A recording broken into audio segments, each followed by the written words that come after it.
Les quiero contar una historia, la historia de nuestra iglesia, de la Iglesia Nueva Apostólica.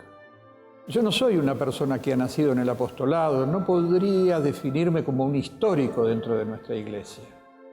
Pero lo que estaba viendo era que se sucedían las desapariciones de nuestros pioneros sin que nadie registrase las huellas que ellos habían dejado en el desarrollo de nuestra iglesia, los inicios, en fin, las miles de peripecias y de anécdotas y de dificultades y de adversidades de todo tipo que habían tenido que superar. Eso me parecía como que era un capital que se iba perdiendo, que se iba dilapidando. Lo que vamos a ver es el desarrollo de la historia, dividido por capítulos. En total van a ser 10 capítulos.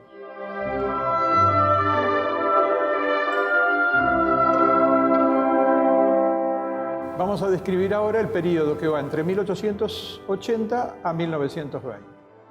Son las primeras familias de holandeses que van llegando a la Argentina. Ellos emigran básicamente por dificultades económicas severas que tienen allí en su lugar de residencia hacia el Nuevo Mundo y en particular hacia la República Argentina.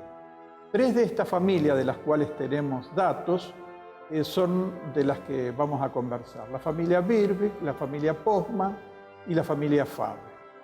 Entonces, en primer lugar de la familia Birkbeek.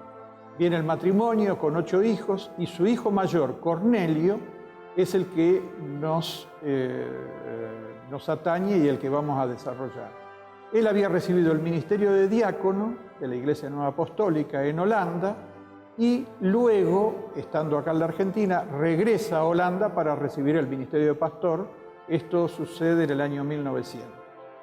Se habían radicado en Villa María, en el sur de Córdoba, pero luego se trasladan al norte de Santa Fe, a Villa Guillermina, por un contrato laboral que tienen con la Forestal, una empresa inglesa dedicada a la extracción de tanino. Más tarde, entonces, se instala en Villa Ángela, en el Chaco, donde él construye un galpón que le da la modalidad de iglesia, con una cruz de hierro en el frente, donde realiza los sermones y realiza también bautismo, hasta su fallecimiento, que sucede de una manera trágica en el año 1923.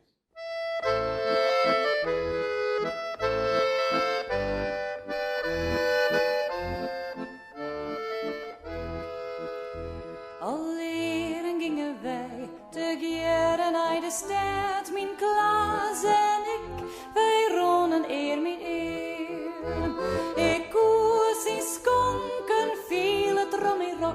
Dan wie ik warm, dan wie ik riek, ik koel wel donsje van geluk. Continuamos entonces con la familia Postman, que llega también desde Holanda y se radican en Etruria, en el sur de la provincia de Córdoba, y se instalan en una parcela designada en aquella época como lote, en realidad tenía alrededor de 100 hectáreas de tierras bajas, donde cultivaban el trigo con solamente un arado de reja tirado por caballo.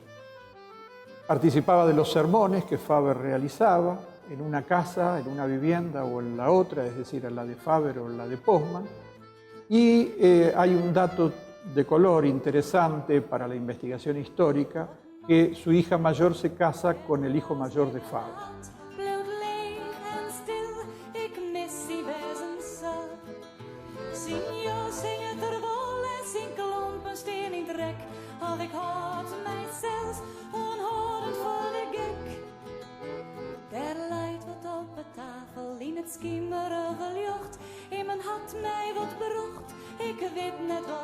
De las familias Faber, entonces, también vienen desde el norte de Holanda, de Frisia, en el año 1894, y se radican en Lagunilla, también en el sur de Córdoba.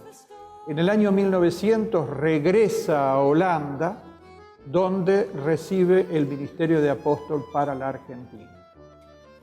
Predica entonces, ya instalado en Lagunilla, en un galpón que acomoda para los fines de realizar los servicios divinos, donde realiza sellamientos y bautismo, hasta prácticamente su fallecimiento en enero de 1929.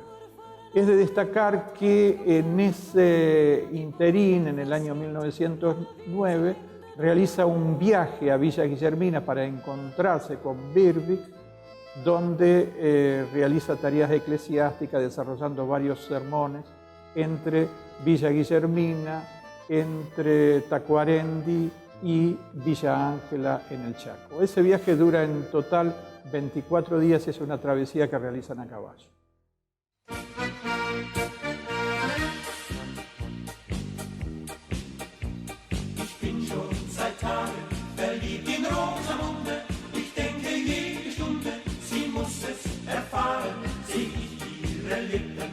Ihrem frohen Lachen möchte ich alles machen, sie mal zu küssen. Aber heute bestimmt geh ich zu ihm, Gründe hab ich ja genug dafür. Ich trete einfach vor sie hin und sage, wie verliebt ich bin. Sagt sie dann noch nein, ist mir's egal. Yo me llamo María Angélica Acosta. Me sentita, nadie me conoce por mi nombre. Voy a cumplir 92 años este año, si Dios me deja. Sí, yo soy católica. Mi mamá no lo sé, porque ya le digo que ella rezaba siempre en ese idioma. Yo nunca le pregunté ni se me ocurrió, bueno. No era de mucho hablar, igual que mi abuelo. Muy parecida a mi abuelo era. Vinieron a Bengolea, ahí nací yo. Después vinimos a vivir a Chazón. El Chazón estaba cerca de Olaeta, donde mi abuelo tenía su campito. Una vida muy precaria, muy triste. Yo creo que mi abuelo me habrá bautizado. Seguro que me habría bautizado él, más que seguro. Pues ya era muy viejito, porque su barba le llegaba como hasta por acá, ¿sí vio? Blanca. Y el cabello blanco también. Y siempre andaba de negro, con la camisa blanca y la corbata negra. Yo creo que iba de casa en casa, me parece, porque a la tarde salía él con su librito. Y yo sabía que él era pastor. Yo lo sabía porque me había dicho mi mamá. Venían los chicos ahí, me acuerdo que en el patio los hacía sentar. Y yo miraba y les decía algo así, después leía unas cosas. Pero en otro idioma, no leía en castellano. No sé qué idioma sería en que leía eso.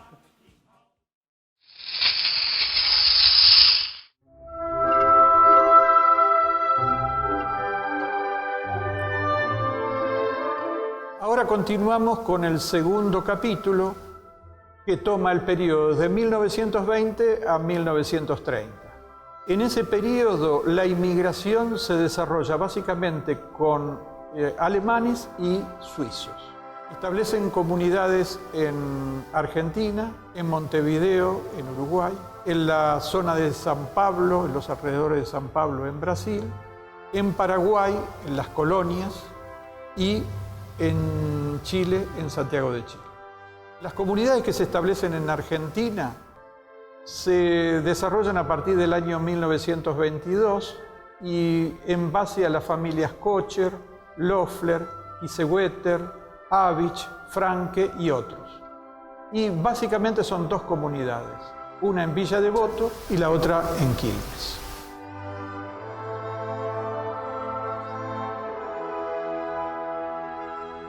En Uruguay, alrededor de 1924, se instalan en Montevideo algunas familias, la familia Rose, la familia Palas, Rinas, Resque y Tischak.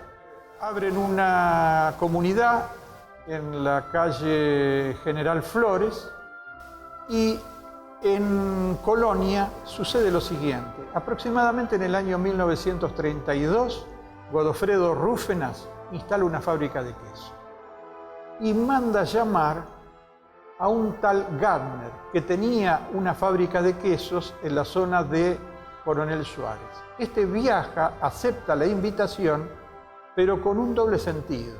No solamente quería llevarle una receta de cómo fabricar quesos, sino llevarle el testimonio para desarrollar la obra en esa zona del Uruguay.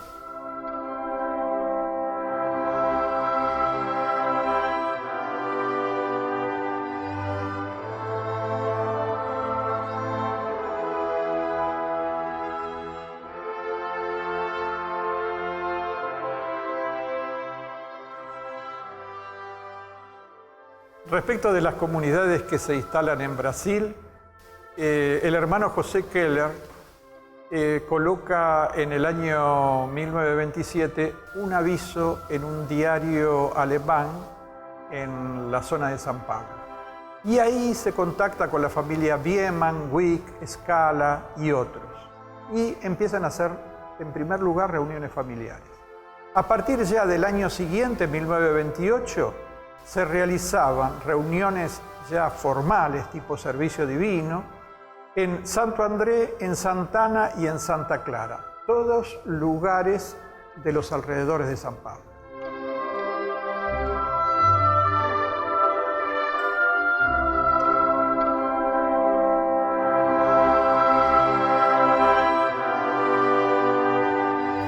En Santiago de Chile, los inicios se producen después del año 30, a partir del año 1931, con la llegada de la familia Sutter de Suiza, de Rad de Holanda, Rottenbach también de Suiza, Holzer de Alemania y otros. Y a partir de 1936, ya la comunidad que funcionaba en la calle Argomedo se traslada hacia una casa antigua en la calle Marín, que luego será comunidad e iglesia y es hasta nuestros días. Las comunidades en Paraguay se desarrollan a partir de la instalación de suizos y alemanes en Misiones, en la provincia de Misiones. Estas familias son Ludwig, Volk, Arno Avich, Otto Avich, Braun, Schulz y otras familias.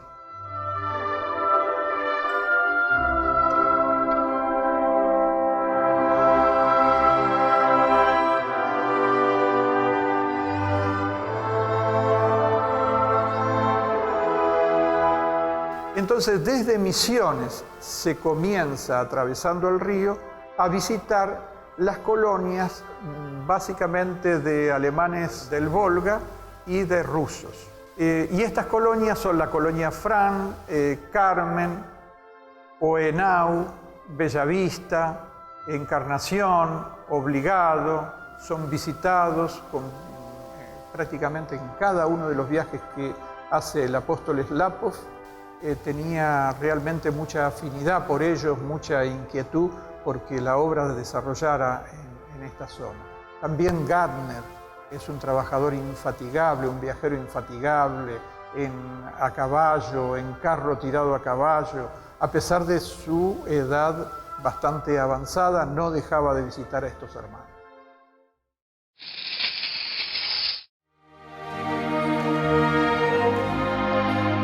Una medida importante del apóstol Slápov fue de que los sermones se desarrollaran en el idioma del país en el cual se estaban realizando.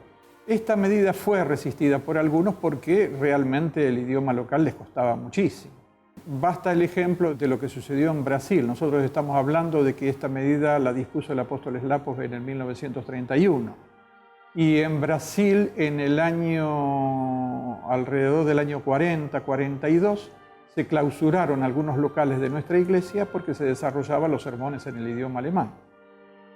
En general, esta medida fue providencial porque fue incorporando a los nativos y a los inmigrantes que todos tenían que hablar el idioma español. Al poco tiempo ya comenzaba a evidenciarse un desarrollo en el país. Para 1933, recordemos que en 1930 Slápov hereda dos comunidades, la comunidad Quilmes y la comunidad de Villa Devoto, posteriormente llamada Villa Urquiza. Y ya para 1933, en un folleto que fue el antecesor de nuestra revista, figuraban ya algunas comunidades como Villa Urquiza, Villa Devoto, Villa Domínico, La Plata, Coronel Suárez, Quilmes, Valentín Alsina, Avellaneda, y ya había una comunidad en Posadas, en Misiones, y había también un par de comunidades en Montevideo y en Brasil y en Chile también la de la calle María. Quiero ahora hacer una apretada síntesis de los viajes del apóstol Šlapov a Sudamérica. En 1930 está la primera visita, y donde visita Brasil, Uruguay y la República Argentina. Y se realizan de esta nueva etapa los primeros sellamientos y también las imposiciones ministeriales. Ya recordemos que los ministerios que había hasta ese momento, de los cuales entre paréntesis podemos decir que todos habían presentado la renuncia, la mayoría las habían recibido por correspondencia del apóstol Villo. El segundo viaje es el de 1931 y ahí ordena las tareas y lo que habíamos comentado recién sobre la imposición del idioma del país para oficiar los servicios divinos. En el año 34, Šlapov ya es recibido por una multitud.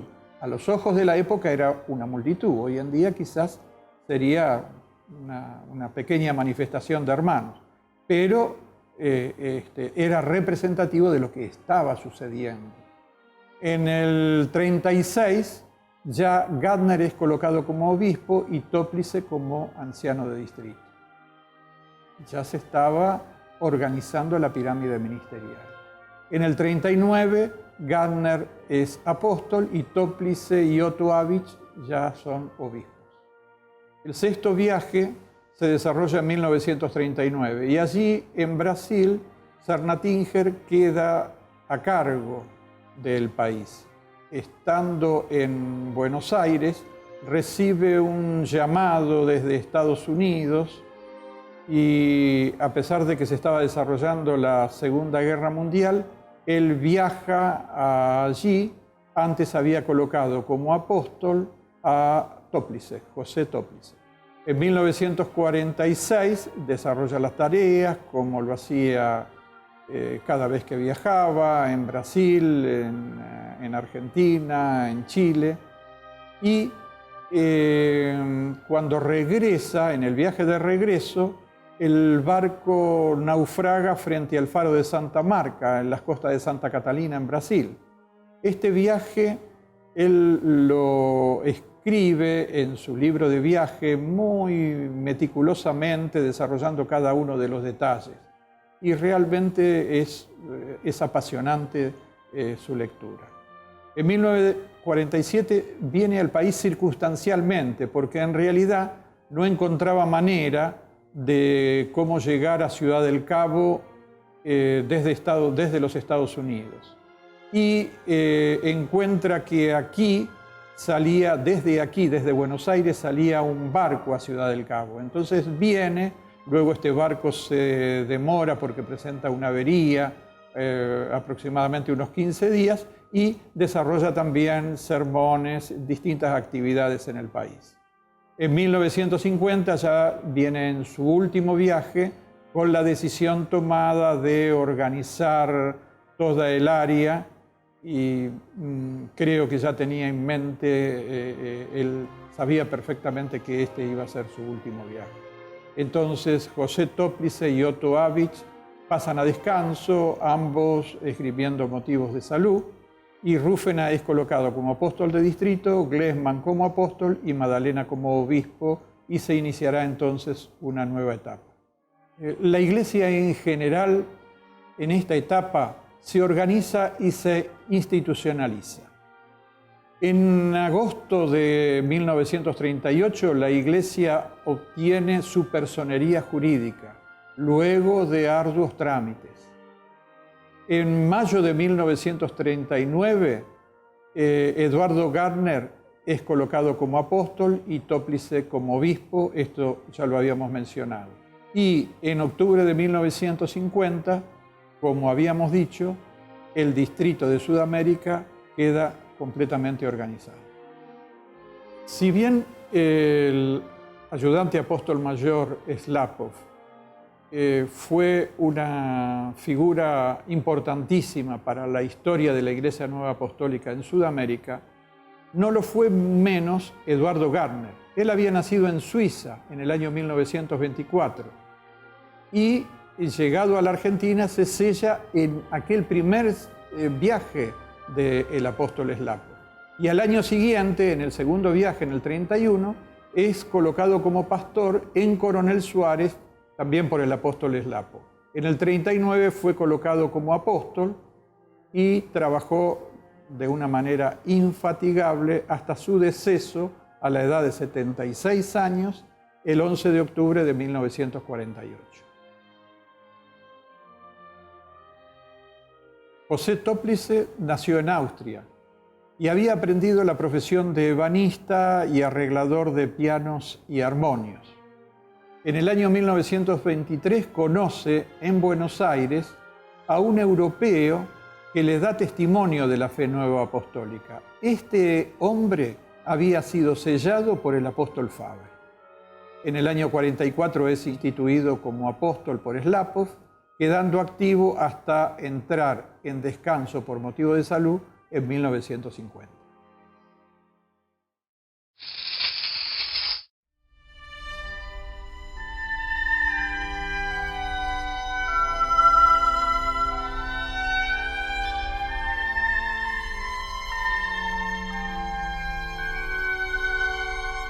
Si bien existían las primeras comunidades, recién a partir de 1934 se comienzan a construir las primeras iglesias. La primera en construirse es Villa Ana, en Santa Clara, en Brasil. Después se construyen casi simultáneamente dos capillas en Buenos Aires, una en Valentín Alsina y la otra en Herli. Cabe destacar que todas estas capillas eran construidas por los hermanos.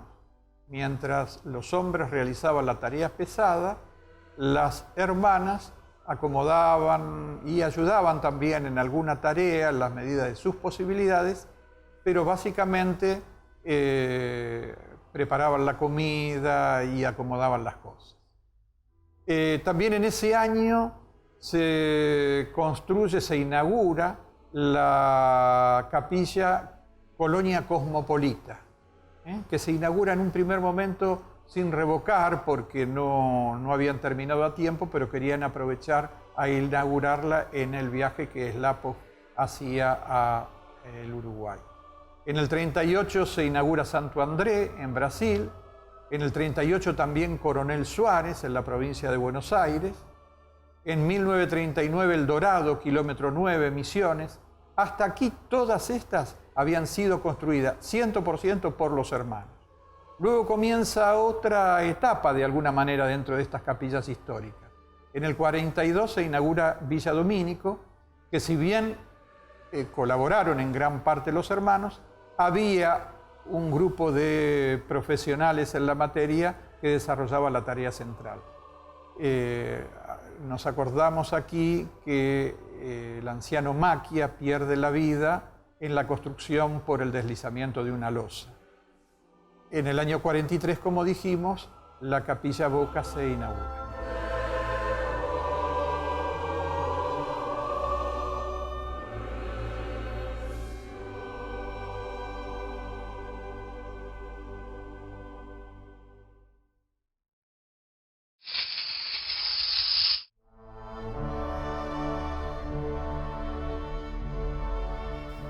En la provincia de Buenos Aires sucede lo siguiente.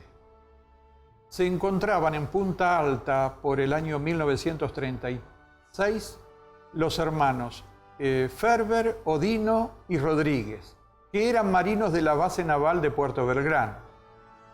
Y entonces estos hermanos son contactados desde Coronel Suárez y empiezan a desarrollar tareas en Punta Alta, se realizan ahí las primeras reuniones, con el apoyo de Garner, Bosque, Urlacher, Forestieri, Kisman y otros.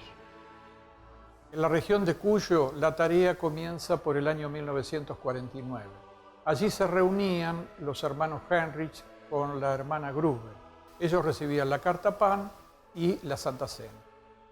Más adelante, por el año 1951, comienzan las visitas del prelado Boggio, que viajaba allí para respaldar la tarea del pastor Rodríguez, que se había mudado desde Córdoba por motivos laborales.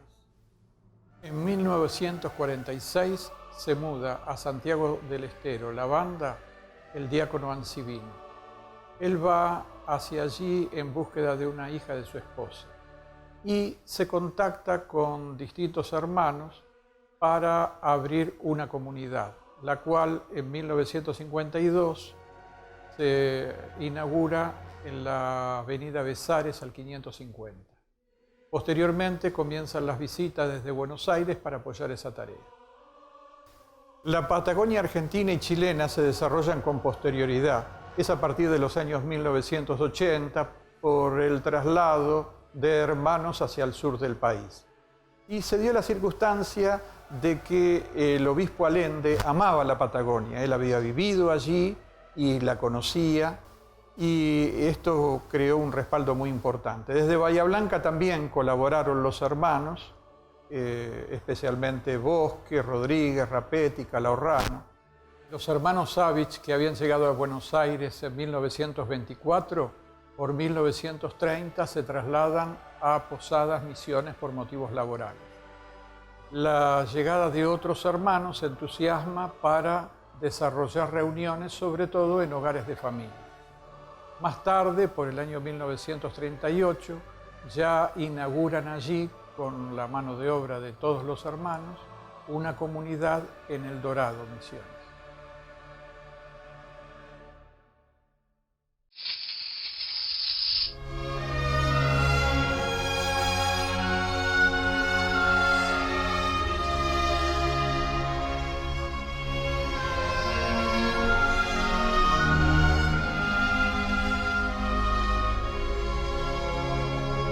Vamos a hablar de la Corporación de Costureras.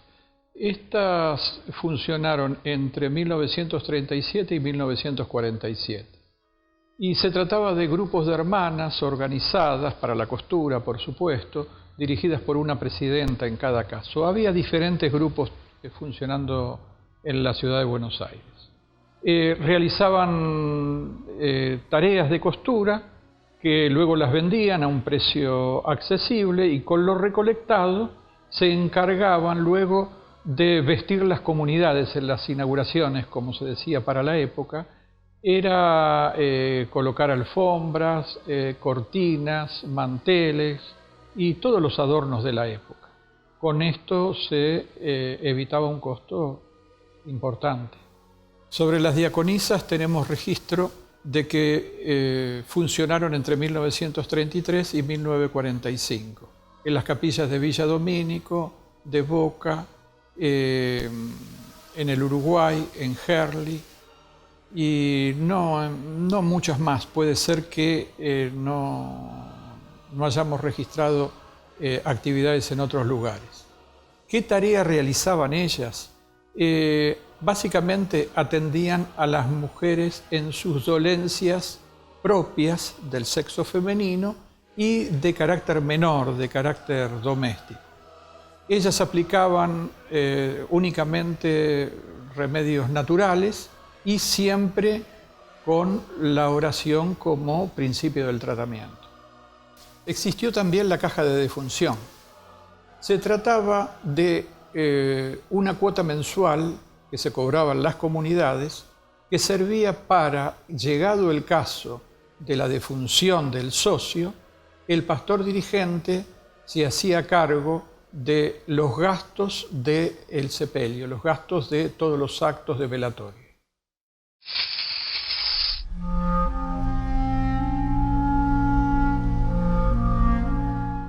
Están en actividad el apóstol de distrito Rúfenas, el apóstol Glesman y el obispo Magdalena. Las actividades continuaban con un ritmo sostenido, se sellaban alrededor de 2.300 almas por año, y el apóstol Glesman repetía: cuando trabajamos para Dios no tenemos tiempo para enfermarnos. Realmente todo se iba desarrollando de una forma armónica y con siervos trabajadores y humildes. En marzo de 1956 se inaugura la capilla Herli 1 con una capacidad para 1.300 asistentes sentados, lo que posibilitaba centralizar las reuniones de siervos y las reuniones de juventud. El año 1957 marca una hora difícil para la obra en Sudamérica. Comenzaron desavenencias entre Glesman y Magdalena y el apóstol mayor comisiona a Arno Avich como interventor, quien a su vez nombra como representantes o delegados a Martón, a Levitus y a Sansal. Se renuevan las autoridades, pero contra todos los pronósticos, lo que parecía ser una crisis que iba a detener la obra, todo lo contrario, impulsa una renovación y una nueva etapa de desarrollo.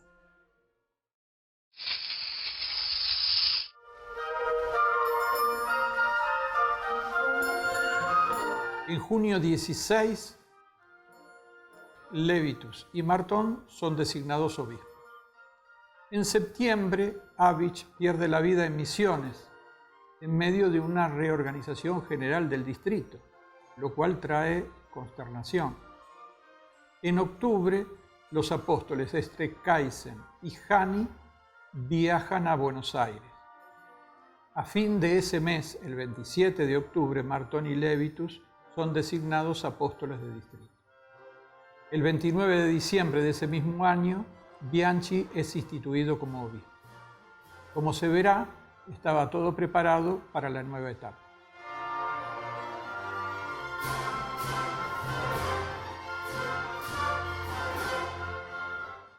En 2 décadas se construyeron 138 iglesias y se sellaron 65.000 almas.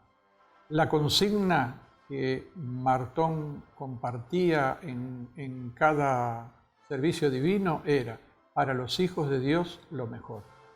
Pero el capital más valioso se encontraba en una hermosa cantidad de siervos bien formados, humildes, entregados. El 20 de junio de 1966, Pablo Bianchi recibe el ministerio de apóstol, y con esto era una gran fuerza que se sumaba a la destreza demostrada por Martón. El 5 de abril de 1968 se inauguraba la iglesia central.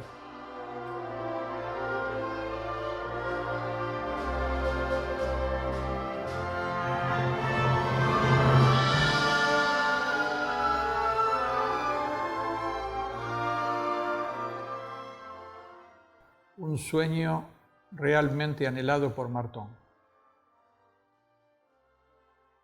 Billos había transmitido el mensaje: el Señor viene en el tiempo de mi vida, y fallece el 6 de julio de 1960. Esto trae consternación y dudas, pero la firmeza de Martón disipa la tormenta.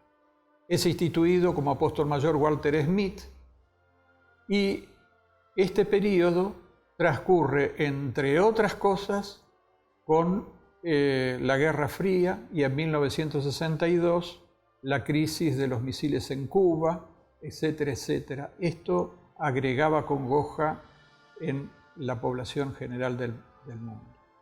Argentina, a su vez, vive la Guerra Sucia entre guerrilleros y militares, lo que agregaba condiciones particulares al desarrollo de la obra en este país.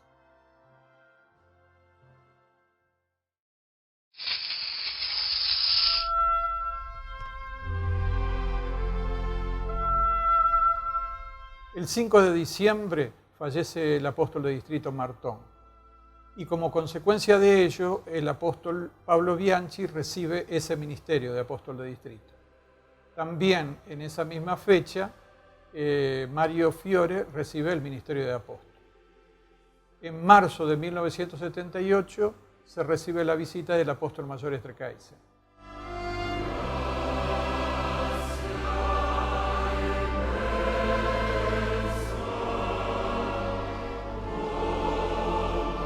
En noviembre de ese año 1978, Streckheisen fallece en el sur de África, y como consecuencia el apóstol Urbiler toma las riendas, la conducción de la obra como apóstol mayor.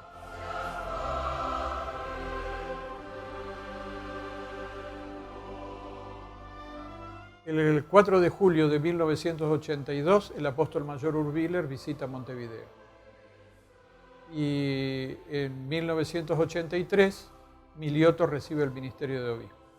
En julio de 1983, la parte norte de Brasil pasa a ser asistida por el distrito de Alemania Rin del Norte. En 1984 recibe el ministerio de apóstol Vilor y de obispo Allende y Amoruso. Al año siguiente, el obispo García pasa a descanso. En octubre de 1986, el apóstol mayor Urbiler coloca a Carlos Miliotto como apóstol. Y en ese mismo año se lee una circular sobre el tema de la Guerra Fría y la proliferación de armas nucleares que habría traído mucho temor en la población apostólica. Luego, en 1988, Richard Ferr recibe el ministerio de apóstol mayor. Al año siguiente, en el 89, viaja a Buenos Aires, inaugura las oficinas, la administración central y promueve a apóstoles, a Pasuni y Allende, y obispo Teti, Batista y Montes de Oca.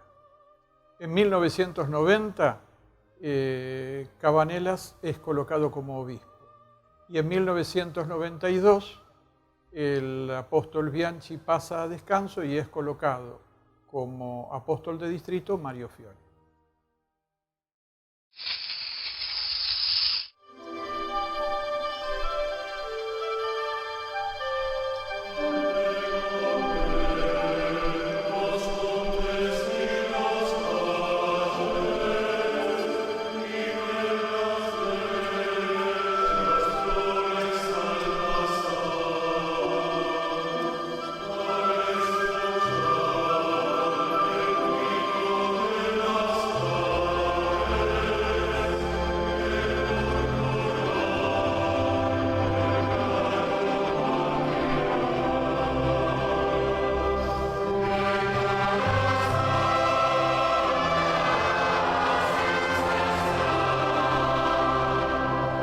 Bueno, de cómo fueron los inicios de la música dentro de la Iglesia Nueva Apostólica. Y la música está presente desde los inicios, desde las primeras actividades de nuestra iglesia. El coro y el armonio eran requisitos indispensables para la creación de una nueva comunidad. Tal es así que entre los pioneros se decía que para abrir una nueva comunidad había que tener una Biblia, una caja de ofrendas, un armonio y un portero. Tuvimos en esos primeros tiempos dirigentes de coro de 13, 14 años, que en aquella época andaban de pantalones cortos, como se decía, porque recién después de los 14 años se ponían los pantalones largos. A falta de conocimiento musical existía mucha vocación y un poco de oído musical, y eran requisitos únicos los que se encontraban en aquel momento. Los primeros himnarios eran de origen alemán, eran lo que los alemanes traían. A esto se sumaron himnarios evangélicos y metodistas. Y luego se realizaron algunas traducciones. Más tarde se fomentaron la creación de himnos locales, de los cuales hubo una amplia producción hasta llegar al punto que se pudieron realizar los himnarios con cantos regionales. Se forman una gran cantidad de coros de comunidad, tantos como comunidades existentes. Y además se van formando también los coros de distrito y los coros de obispado. El diácono Martón entusiasma a Ricardo Franco a que vaya a estudiar para arreglar armonios y instrumentos musicales. Y le consigue un dato de un tal Don José. Cuando Ricardo va a ver a Don José, no era nada más ni nada menos que José Tóplice, el apóstol, con el cual aprende música y la reparación de los instrumentos.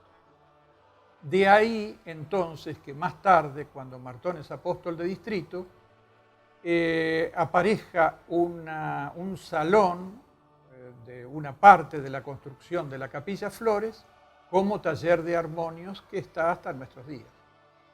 Bueno, sobre la orquesta diremos que comienza en 1993 con solamente 5 instrumentos, bajo la dirección de Nerea, y al año siguiente se crean los talleres de instrumentos, lo cual dio origen a la multiplicación de los instrumentistas.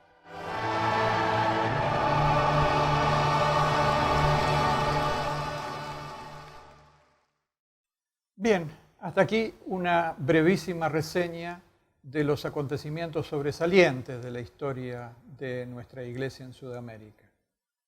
Es una parte que sirve como disparador para motivar, para que puedan incursionar en la visita del museo, en la lectura de los libros de historia, en todo lo que se puede indagar en la bibliografía existente, en las fotografías. Es decir, es una manera de motivar, es una manera de dirigir un poco la mirada hacia la introspección, no hacia el pasado por la nostalgia, sino hacia el pasado para rescatar, para arrancar de las entrañas de la historia algo que no tiene que perecer en el olvido, sino que tiene que palpitar y proyectar hacia el futuro.